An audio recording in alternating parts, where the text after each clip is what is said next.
Heyo, and welcome back to another video. And in this one, what I wanted to talk about today was Persona 4 Revival. Like, where the hell is it? We've waited quite a ways at this point for another trailer, and we still haven't got one. And the game has not released, as Persona 3's announcement trailer's release to its launch was a lot more kind of faster.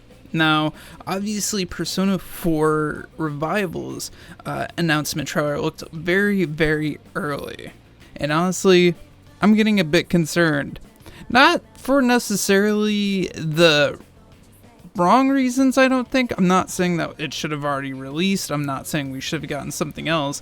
But maybe Ellis is doing a good play here where they're not releasing any more footage until they actually have the game more in a solid state on what the project actually looks like. But what I think is going on is they've seen the initial reaction from that first trailer and a lot of people being kind of negative about it, especially because they'd never seen early footage of the game, or they were concerned about the lighting's just going to be hunky-dory all the time, where, you know, the lighting is constantly vibrant, which isn't what happens in Persona 4 Golden, as there's a variety of different weather within the game.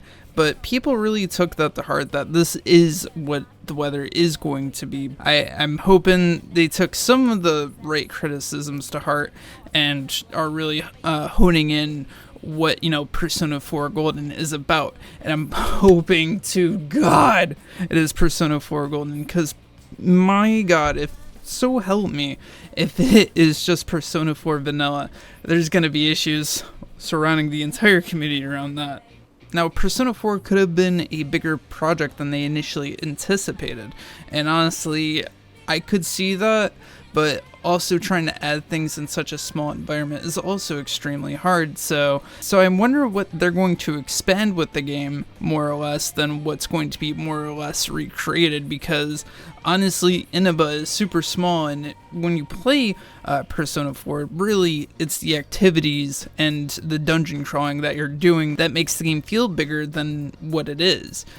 So it is kind of shocking that in that sense that we haven't heard anything, but maybe that's a good thing in that sense that they're really trying to expand Inaba from seeming so small on the PS Vita slash PS2, more like on a modern system like a PS5, and really trying to kind of expand some areas of Inaba and adding potentially another new social link. Trying to expand the game further potentially is going to be quite interesting undertaking if they do end up adding another social link. I doubt that they will. The Persona 3 remake didn't do that, but at the end of the day, I'm just hoping for the best with Persona 4 Golden remake slash Persona 4 Revival. I think it's going to turn out wonderful, especially if they're taking their time and we haven't heard anything.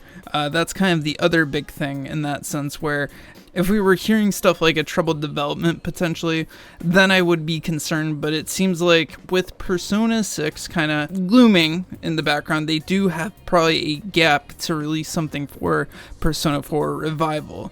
But I will say, this is another Persona anniversary where we're kind of getting blue balls a bit once again, and it is kind of, I hope they have something within Summer's Game Fest or somewhere around that area, because if you don't know the history of the, I think it was the 25th anniversary, they made it seem like, oh, there's going to be new art for the Persona games, or a new Persona game or games. They really killed us that year. I hope history isn't repeating themselves and Alice isn't doing an Alice again, and we actually get something. So with that said, I hope you enjoyed this video, and I will see you in the next one. Peace.